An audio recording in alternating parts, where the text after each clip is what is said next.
ఇతర ఇండస్ట్రీస్ ఏమైనా పెట్టుకోండి, ఎక్స్పోర్ట్ చేసే ప్రణాళికలు సిద్ధం చేసుకోండి, లేదా పంట మార్పిడికి ఒక అగ్రికల్చర్ పాలసీ చేసుకోండి అని అనేక సలహాలు ఇచ్చింది లిఖితపూర్వకంగా. ఆ గతముక్కోడు దాన్ని బుట్టదాఖలు చేశాడు. ఇప్పుడు లిలిపుట్టు బుట్టదాఖలు చేస్తున్నాడు.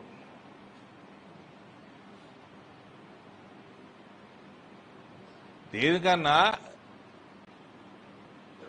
విధానం లేకపోతే, పాలసీ లేకపోతే, అగ్రికల్చర్ పాలసీ లేకపోతే మీరు దేశంలో ఒక విజన్ తోటి ఇక్కడ వ్యవసాయం చేసుకోకపోతే నీకు నాకు తెలిసి గత 3-4 సంవత్సరాల క్రితం వరకు, ఇప్పుడు కూడా నాకు తెస్తుంది, దేశము $11 బిలియన్ పామాయిల్ ఇంపోర్ట్ చేస్తున్నది. $11 బిలియన్ అంటే ఎంత ఉన్నది రాకేష్ భాయ్ డాలర్ రేటు? 90 రూపాయలు అనుకో. 9,000 కోట్లు, 1 బిలియన్, 99 లక్షల కోట్ల రూపాయల పామాయిల్ ఇంపోర్ట్ చేస్తుంది, ఎడిబుల్ ఆయిల్స్ ఇంపోర్ట్ చేస్తున్నది. ఒక విధానం తీసుకురా.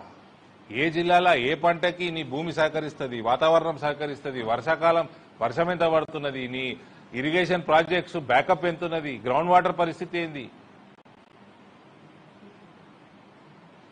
దాని తగ్గట్టు పంట ఏమన్నా మార్పిడి చేపిద్దామా, రైతులకు అవగాహన కల్పిద్దామా. ఇక్కడ నువ్వు బోనస్ ఇస్తా, కేంద్రం కొంటున్నది, ఈడ మీరు చేసేదేం లేదు ఈడ. కానీ కేంద్రం ఎంతవరకు ఉంటుంది?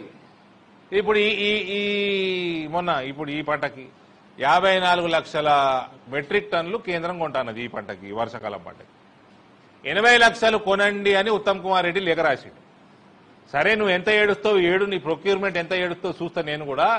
ఫిబ్రవరి దాకా సమయం ఉంది నీకు ఎంత శాతం అయితే చూడు, దాన్ని బట్టి మేము ప్రణాళిక సిద్ధం చేసుకుంటాము అన్నాడు. అంటే ఈ లెక్క గాలి మాటలు మాట్లాడారు కదా కేంద్రం. మేము 4,000 పెన్షన్ ఇచ్చేస్తాం, మేము బంగారం ఇంటింటికి పంచి పెడతాం, రైతులకి బోనస్లు ఇచ్చేస్తాం, 15,000 చేసేస్తాం, రైతు బంధు,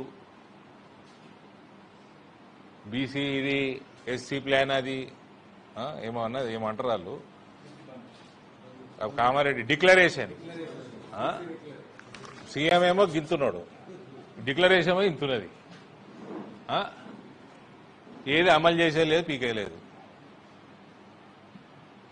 నువ్వు 1,00,000 కోట్ల భారతదేశము ఏమేం పంటలు ఇంపోర్ట్ చేస్తున్నది, మనం ఏ రకంగా రైతులకు అవగాహన కల్పించగలుగుతాము, నువ్వు వరికి రైతు ఎంత సంపాదిస్తున్నాడు, కొందరు రైతుల్ని మళ్లించాలంటే వాళ్ళకి ఏం ఇన్సెంటివ్ ఇవ్వాలి,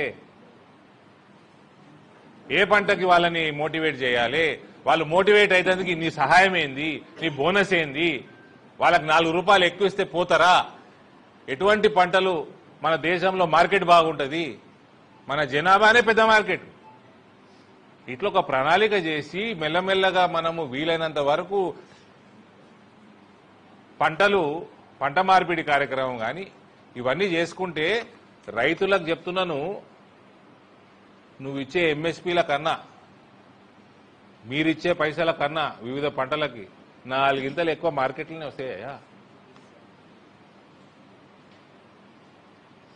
ఒక విధానం లేదు, ఒక ఇండస్ట్రియల్ పాలసీ లేదు. ఏమన్నా అంటే రాజకీయాలు ఎట్లా చేస్తారంటే, ఈ మధ్య బీసీల మీద ప్రేమ చూపించేస్తున్నారు.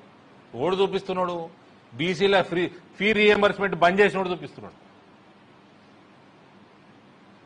బీసీల fee reimbursement, SC fee reimbursement, ST fee reimbursement బంద్ చేసిన వాళ్ళు ఇవాళ వెనుకబడిన తరగతుల కోసం, దళితుల కోసం, ఆదివాసీల కోసం, ట్రైబల్స్ కోసం కొట్లాడుతున్నాము అని డ్రామా చేస్తున్నారు. ఫీ రీఎంబర్స్మెంట్ బంద్ చేసిన పాపం కూడా గదముక్కుంది కాదా, గదముక్కొని ప్రభుత్వం కాదా? ఆడొచ్చి అలా బీసీల గురించి మాట్లాడితే చెప్పు తీసుకొని కొట్టాలనా లేదా? ఈ ప్రభుత్వం వచ్చి మళ్ళా దాన్ని రివైవ్ చేసిందా? వీళ్ళు బీసీల గురించి మాట్లాడుతున్నారు. రాజకీయం చేసుడు తప్ప, ఓటు బ్యాంకుల కోసం తప్ప. ముస్లింలకు కూడా ఇదే పంచాయతీ. ముస్లింలకు ఏదో ఎలగబెట్టిరని ఏం లేదు. ఇల్లు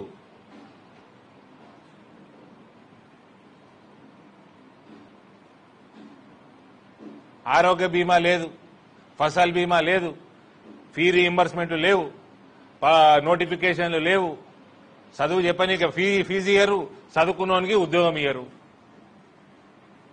ఆడు